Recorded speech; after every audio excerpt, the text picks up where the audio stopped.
Good morning. Thank you for coming out so bright and early.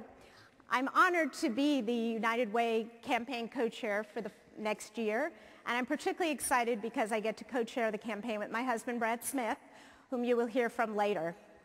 We're very excited to announce a new initiative this year.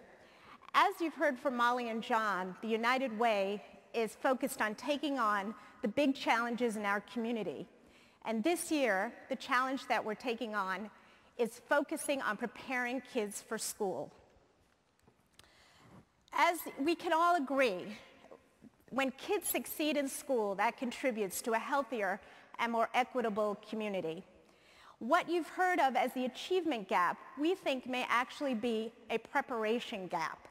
Kids are arriving in school, in kindergarten and preschool, unprepared to learn. Today, the United Way is stepping up to this challenge with a new initiative. And so to equip kids to succeed, the United Way is kicking off today the Parent-Child Home Program. And I'm here to tell you more about that. The program was started in New York in the 1960s by a clinical psychologist named Phyllis Levenstein, who observed children and came up with some wonderful recommendations on how to improve their learning abilities. The program's been adopted in 150 communities in the United States, as well as abroad in places like Bermuda and Ireland. And it's been piloted in King County by the Business Partnership for Early Learning. It's actually been here for 5 years already in pilot form. Let me tell you a little bit about how it works. There are two basic fundamental premises of the Parent-Child Home Program. The first is that parents are their children's first and most effective teachers.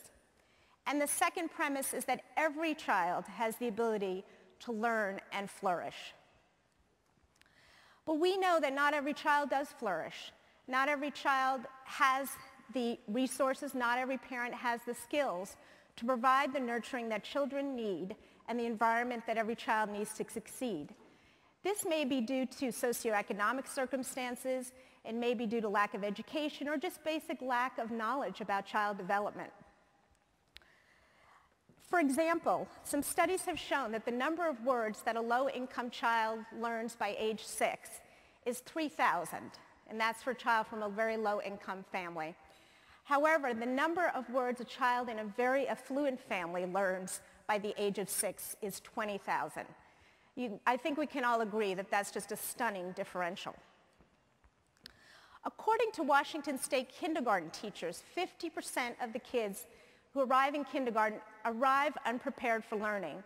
They simply don't have the focused learning skills or the language skills to be ready to learn in kindergarten. So let me tell you about how the Parent-Child Program works. The power of this program is in its simplicity. That's what makes it so effective. First, the program, as I mentioned, focuses on children from families facing severe stress, financial or otherwise, and children aged 2 to 3 years old who are not in a structured preschool or daycare setting. So they're at home with their families or with relatives. This is actually 60% of children under age 5 in King County. The program is entirely voluntary. It's run through community centers and community partners.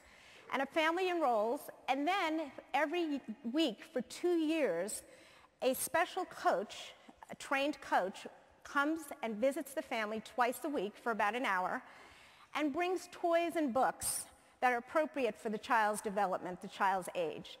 Some of these are books all of us, many of us, and perhaps even some of us today with young children are using. You'll recognize the characters, Clifford and Spot and Thomas the Tank Engine and Brown Bear, and the Very Hungry Caterpillar. My favorite being When You Give a Pig a Pancake and When You Give a Mouse a Cookie. And all of us, many of us know these books well.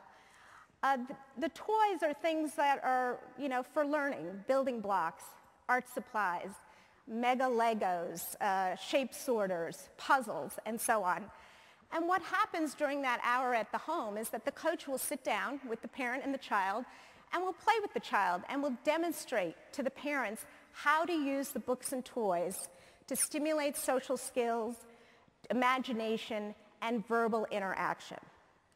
And then the coach leaves those materials. It's a gift to the family, leaves those materials so the family can continue to use them. The parents feel very supported, and they gain confidence in their parenting skills. It looks like play, but the kids are learning really essential skills to start school. I met some of the families who participated in this program, and one family is in the Rainier Valley, a recent West African immigrant, and she told me that she was so excited by the program and had seen such change in her son that she'd recommended it to all her friends in this community. And now there's a waiting list for that program there. The wonderful thing about that woman also is that her coach was from the same cultural background, the same language background, so they had a lot in common already. I met another parent, a dad of twin girls, who told me that what he had learned from the program was that he needed to shut off the TV and get down on the floor and play with his girls. So it was very powerful. There is a very high retention rate from the families that start the program. 85% of them finish the 2-year cycle. Again, the power of the program is in its simplicity. As I mentioned, the program's been going strong for 40 years. It's research-based. It's been clinically validated. For example, some of the results are really, really outstanding. Kindergartners score higher on kindergarten readiness test than their peers. Program graduates in elementary school score equal or higher than their peers on national reading and math tests. And here's the real kicker is that program graduates graduate from high school at a rate of 80%, as opposed to their peers who do not participate in the program graduate at a rate about 50%. Why is it successful? Why is something so simple that just seems like playing? Why does it work? Well, it's based on a lot of complex brain research, brain science. Recent brain and language development research has validated the importance of parent-child interaction. 85 to 90% of brain connections, neural connections, are formed in the first 3 years of life, and the number of connections varies depending on the amount of nurturing the child receives in those first 3 years. Dr. Levenstein was way ahead of her time. 40 years ago, she used her clinical observations to reach these conclusions. But today, we have very advanced tools that enable us to look into a child's brain, actually see the responses and the functions while that child is interacting. And it turns out that here in Seattle, we have 2 of the foremost researchers in child development and brain development. They are the co-founders of the Institute for Learning and Brain Science at the University of Washington, Patricia Kuhl and Andrew Meltzoff. And they are doing amazing research that translates the science of learning into the practice of learning. Leading a conversation with them today is John Stanton.